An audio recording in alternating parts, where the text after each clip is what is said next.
Good evening, ladies and gentlemen. We warmly welcome you to the live session on the theme of rules pertaining to the IPOs and related matters, hosted by the Colombo Stock Exchange. 2021 has been a significant year for the CSE in terms of capital raising. Over rupees 100 billion of capital has been raised via over 30 listings. As at today, Stock Exchange has facilitated 8 equity listings and 11 equity IPOs in 2021. In addition, along with the digitalization drive led by the Securities and Exchange Commission of Sri Lanka and CSE, investors now have the opportunity to subscribe to the latest IPOs via the mobile app. To discuss these developments, today we have two experts from the CSE, Mr. Renuka Wijewardena, Chief Regulatory Officer, and Ms. Vinduni Dullava, Head of Listings at the Colombo Stock Exchange. The discussion today will cover insights on key rules pertaining to the IPOs and other related discussions. We have requested the public to share queries regarding the same beforehand, and the conversation today will be led by the same. To commence, we will now move to the Q&A session. I would like to direct the first question to Renuka. Renuka, can you tell us how has the CSE as a facilitator created an enabling environment for the equity IPOs? Thank you, Sachini. Good evening to all of you. Basically, now Colombo Stock Exchange plays many roles in the capital market. Now, if you take the capital market ecosystem, there are different stakeholders who are playing different distinct roles. So you have the market regulator, which is the SEC. You have the market operator, which is the Colombo Stock Exchange. And there are, on the other hand, you have listed entities who have basically listed on the CSE to raise capital. Then you have the market intermediaries, a variety of market intermediaries, including stockbrokers, the investment banks, etc. So now, Colombo Stock Exchange as the market operator plays multiple roles. So one of the key roles that we play in this capital market is basically enabling secondary trading, of course.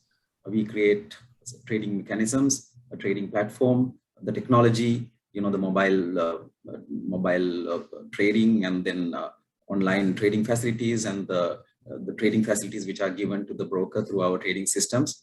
We have 2 trading systems at the moment, and also we have the clearing and settlement systems. There's a DVPR, and so all that infrastructure is also part of that. Then we have a market development role, enabling basically the broad base in the capital market through awareness creation. I believe this is also part of that, and then various other promotional activities. Then introducing new products, right? We have pretty much been an equity market, a little bit of debentures are traded, and we want to expand on that. So these are some of the roles. Now, among these roles, facilitating the capital formation is a very important role that is played by the Colombo Stock Exchange. So we are a facilitator in enabling raising of capital by corporates. So that is where the listing framework comes in, which is the topic for today, right? So that's through the listing framework, we have enabled the corporates in Sri Lanka to come and raise capital through the Colombo Stock Exchange. So what have we done to encourage that? We have done quite a lot of work during recent times. Now, mainly, traditionally, we have had basically the two boards, main board and the Dirisavi board. So in addition to that, we have created various listing platforms which are targeted at specific sectors. For example, the Empower board was created a couple of years ago, targeted at the SME sort of companies. So we have got a couple of listings there this year. Then we also have a multi-currency board, which is aimed at foreign companies. And very soon we'll be having another platform where local companies which are incorporated in Sri Lanka can raise dollar-denominated capital. So we have got the regulatory framework approved by the SEC. Once we sort out our trading infrastructure within a few weeks, we'll be ready with that.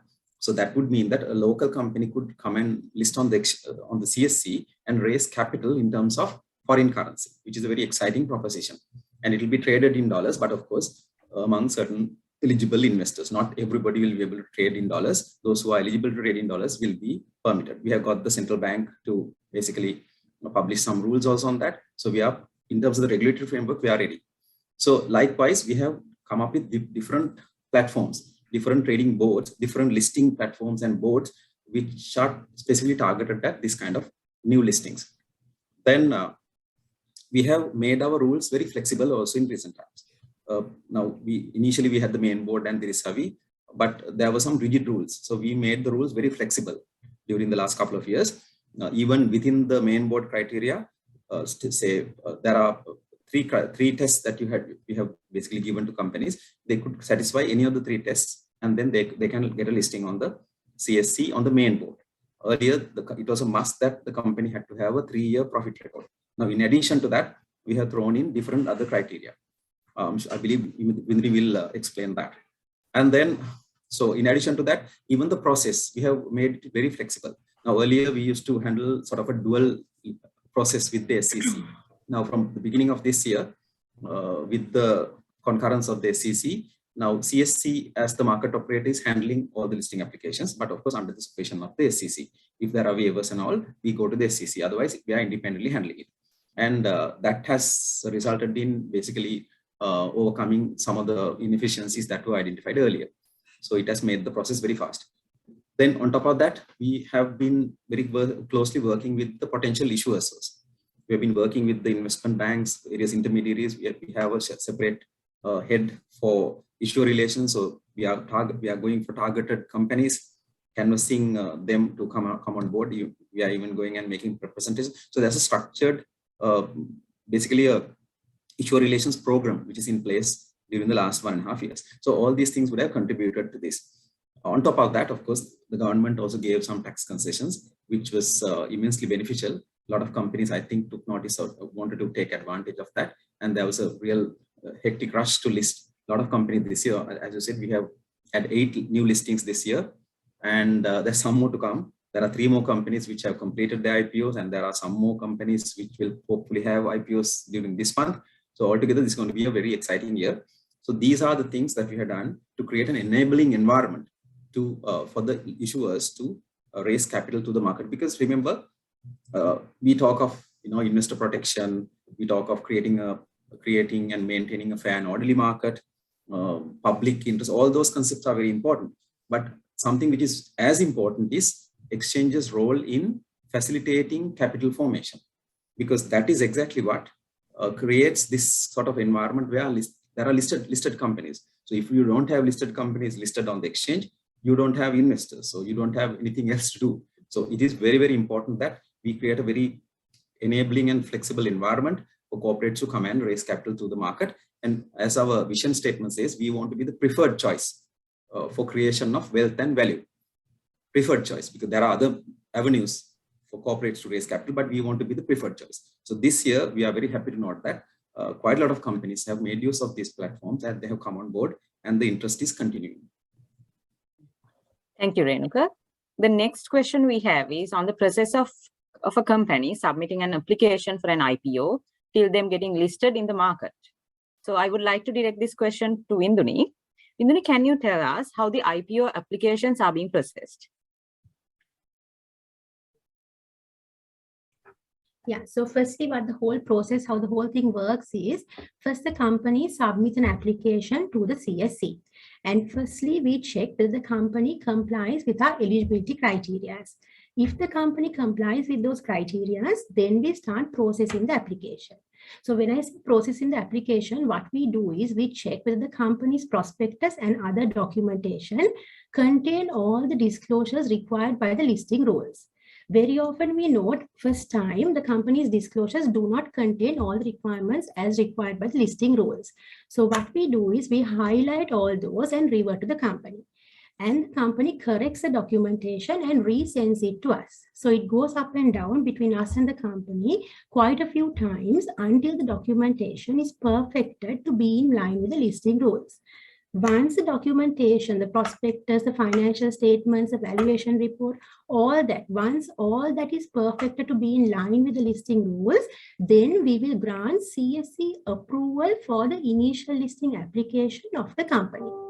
Thereafter, once we grant approval, the issuer is given a flexibility to decide when to open the issue. A maximum time period of 6 months is given for the issuer to determine the opening date of the issue. And also one important thing which I must mention here is issuer has the flexibility to determine the price, the IPO price, closer to the issue opening date. For example, the rule says within 6 months from approval, the subscription list must be open. So 10 market days before that particular opening date, the issuer can determine the IPO price and announce that price. Thereafter, the IPO, the subscription list, can be open for 14 market days maximum. But as you can see now, all issues very often close on the date of opening itself. And the company thereafter does the allotment of the new shares. And finally, the shares are listed. So that's how the entire IPO process works from a submission of application to the date of listing. Okay. So like you explained, what are the disclosures that you look for when you want to ensure that the IPOs are in line with the listing requirements and the statutory requirements? Okay, so basically, if we look at when an IPO goes to the market, the main documentation that is published by the company is the prospectus, the valuation report or the research report, which substantiates the IPO price, and the financial statement of the company. Those are the three main sets of documents that is given to the public to make an informed decision whether to invest or not. If we look at the prospectus, mainly the prospectus contains a lot of key information about the company for the investor to make an informed decision. If we look at what those information is, basically, firstly, the company will give a detailed description about the business operations of the company. Next, in the case of an IPO, the company will also give a detailed picture to the investing public as to what the company plans on doing with the funds raised from the IPO. So here they will specify what timelines are basically within how long the objective will be achieved, the risk attached to the objective, all those disclosures will be set out. In addition, also they will basically say in the prospectus how the basis of allotment is to take place. As per our listing rules, the rules specify if the IPO value is below 3 billion, then 40% of the IPO shares must be allocated to retail investors. And the 10% has to be allocated to unit trusts. That's what the rule specifies.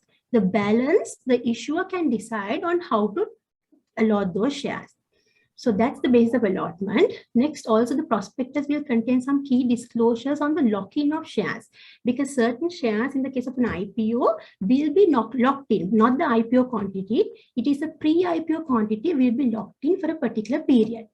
Also, the prospectus will contain details about the corporate governance practices of the company, details of underwriting. All that key information is set out in the prospectus. So issuers are strongly encouraged to read this key information before making an investment decision.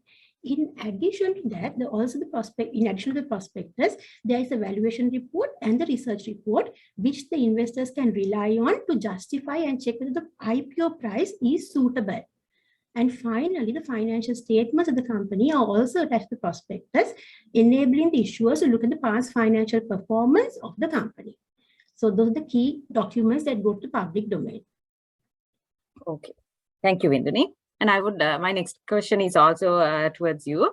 Actually, now Renuka explained in his introduction that there are 3 tests that basically that enables the IPOs to come into the, you review the application after going through the 3 tests. So even if they satisfy the 3 tests, does that mean CSC would list any company if they satisfy just those 3 tests, or like even including loss-making ones? How would you approach that situation? Okay, to start off, basically, if I just elaborate a bit on the 3 tests, for an example, we are listing platforms we have a main listing segment. Under the main listing segment, we have the main board and a Dirisavi board. For the main board, we have certain financial tests. We look at the financial stability, financial performance of the company. So these tests are basically, we want a company or particular financial standing to the company, the CSC. So these tests are based on that requirement. So if a company complies with all these tests, the financial tests, still, if the company is in a situation of serious loss, any grave financial situation, even if the company complies with the test, we will have to consider as to whether we are going to accept that application or not. So it's not a fact that just because they comply with the test that we will accept it. So we will have to consider on a case-by-case basis. depending on the financial position of the company, because they might fit the test, but there might be other grave issues.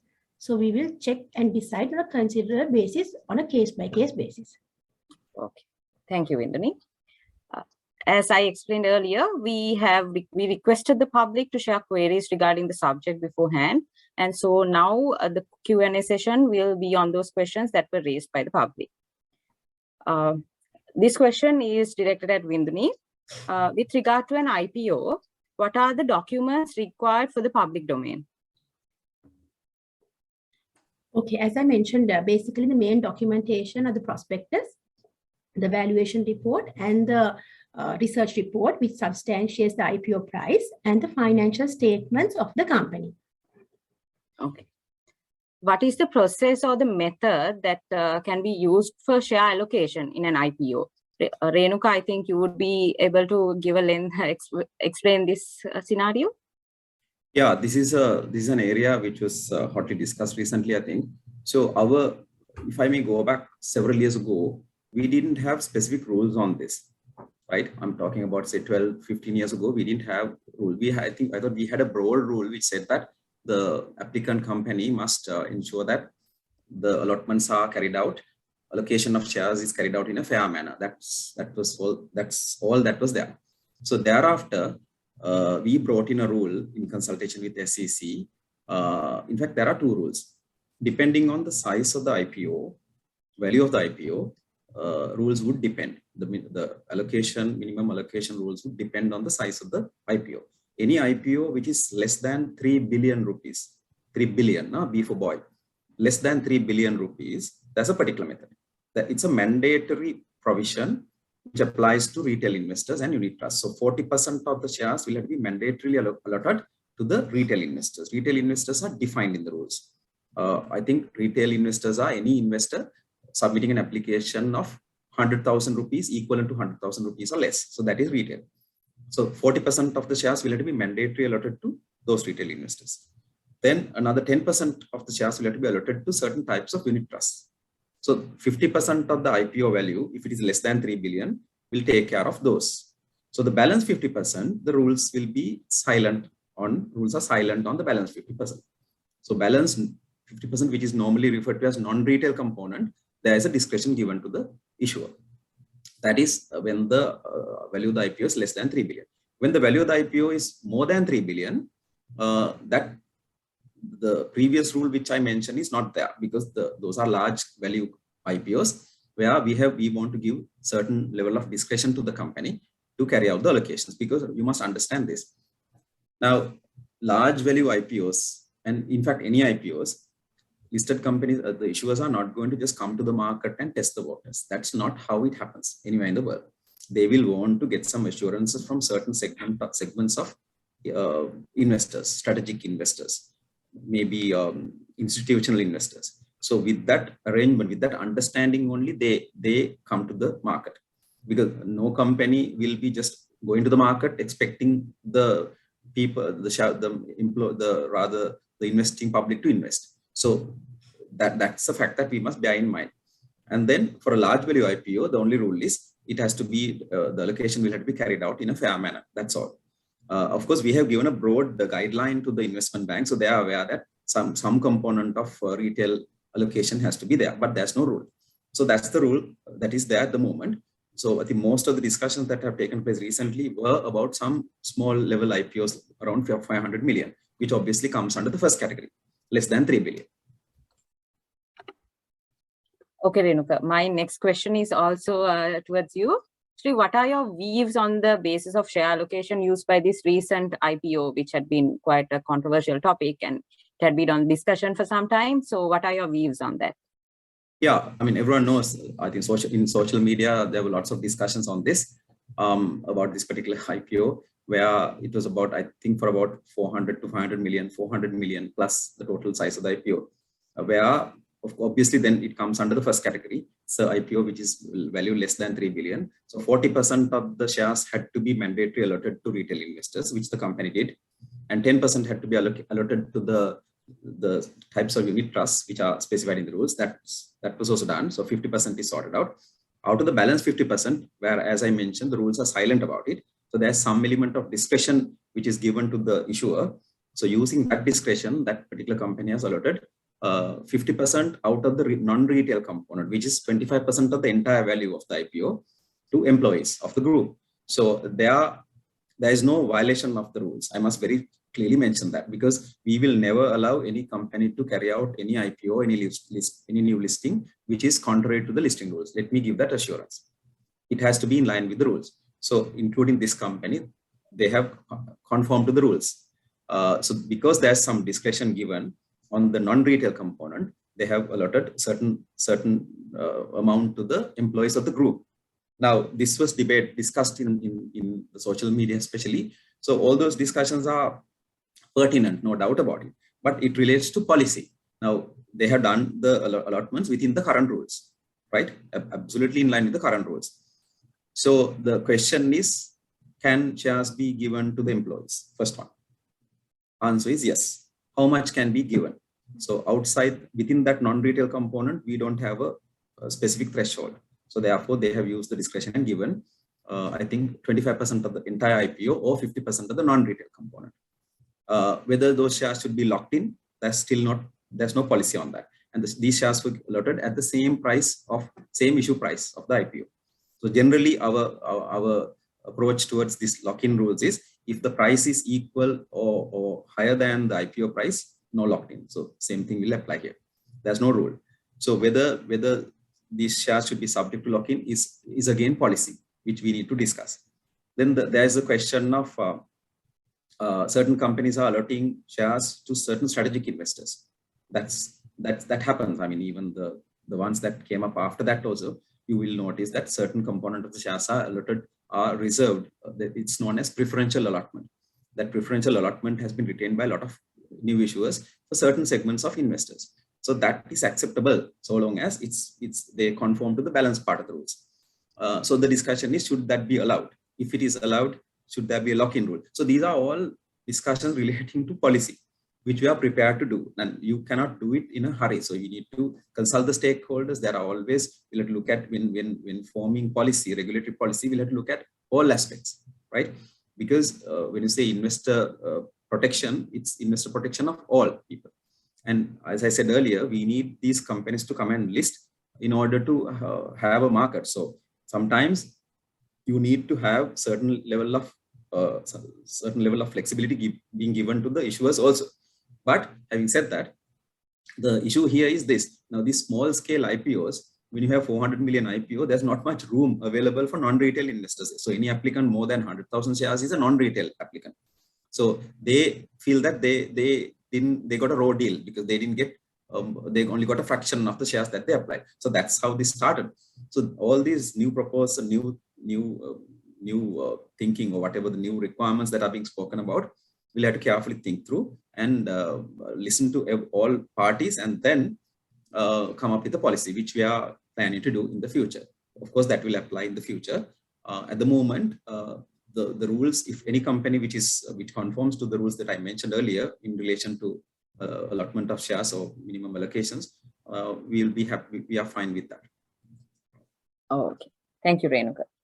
And out of the questions that were raised from the public, there were quite a few concerns regarding the refund process and how they can work on that, the refunds, how would that happen? So Viduni, will you be able to explain the refund process, how does that take place? From the perspective of the listing rules, basically, if I apply for any shares, a certain number of shares, and if I don't get my full quantum of what I'm asking for, certain amounts of a certain rupee value will have to be refunded to me.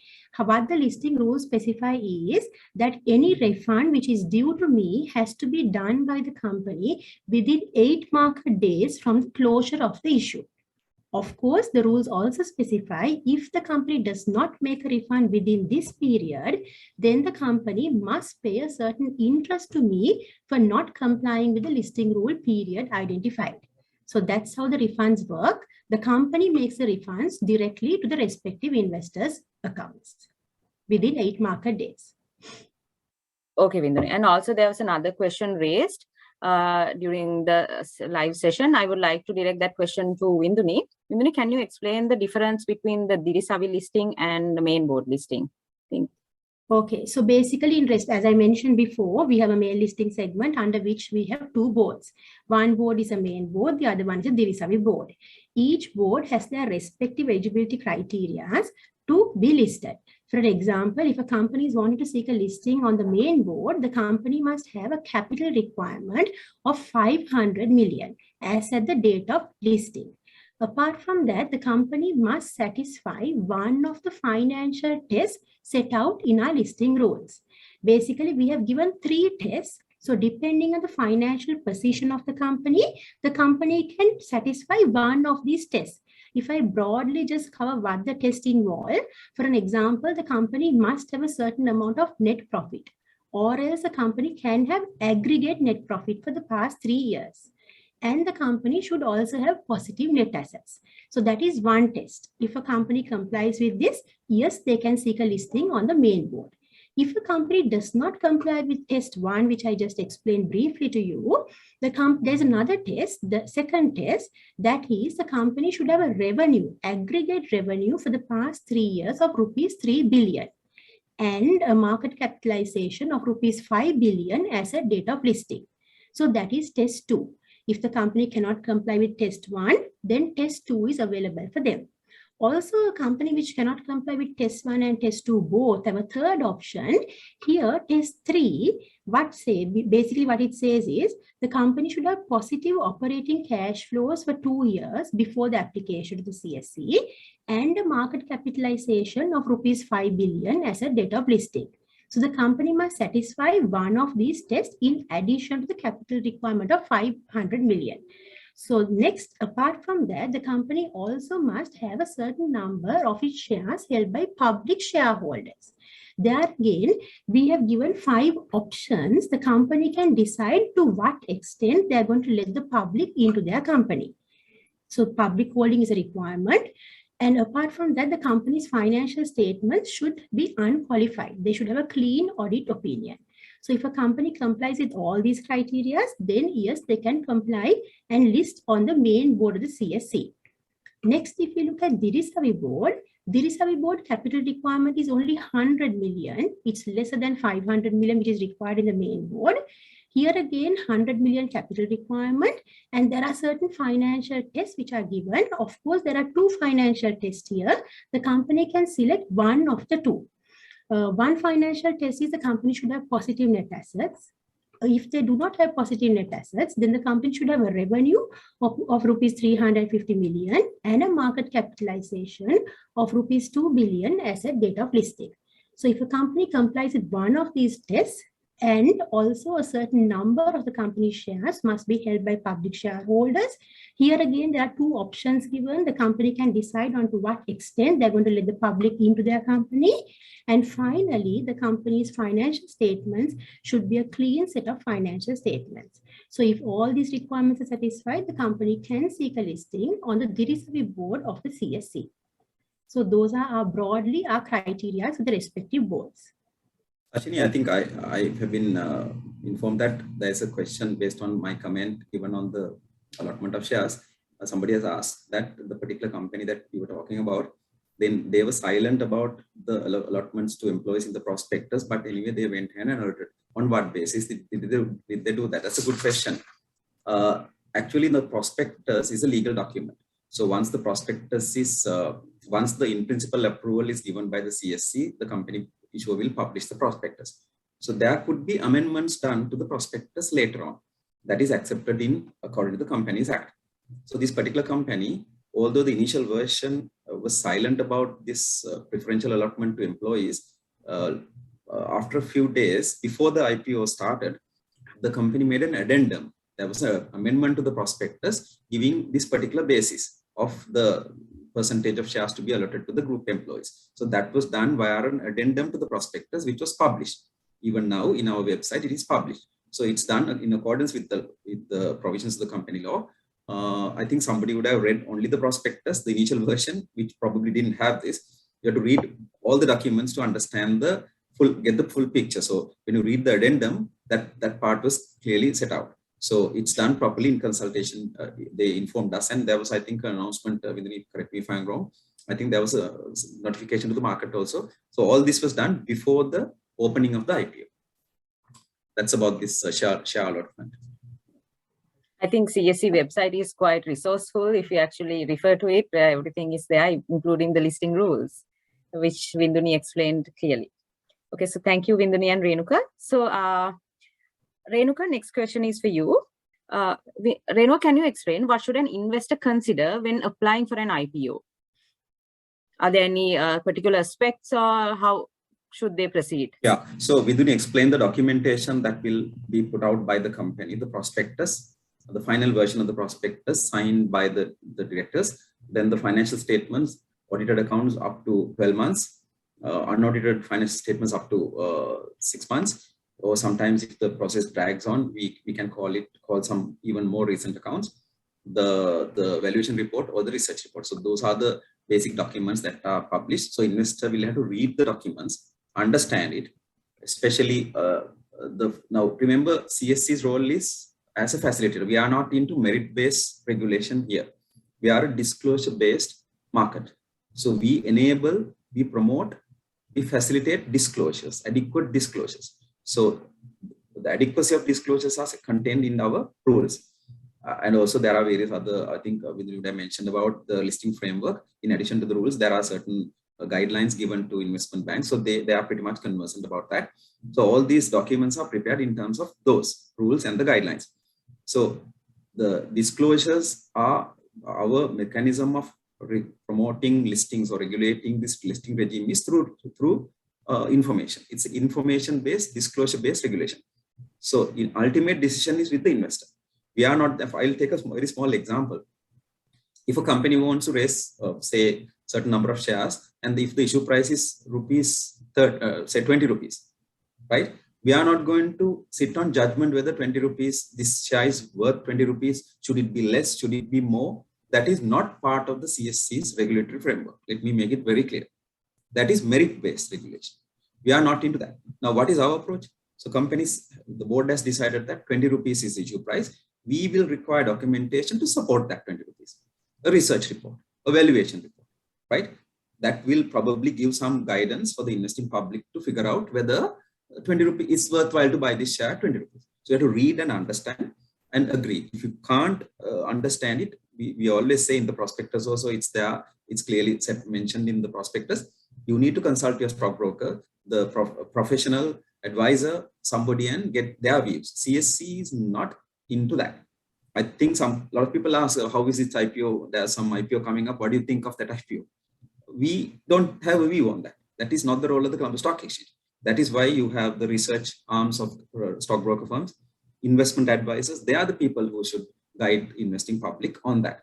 Our role is to enable disclosures. Adequacy, inadequacy, that's a different issue. That's policy. We can discuss it. We can strengthen it. We have been strengthening our rules pretty much, I think. That day at a recent forum held by the SEC, one of the top listed company chairman said that our listing rules, the disclosure requirements are pretty much on par with the other regional markets. So it's at a very satisfactory level. If further disclosures are necessary, we are open for that. But at the moment, we are not expressing opinions. So CSC will never express an opinion on an IPO or a share, whether this price is okay, how is this company, that we are not into that.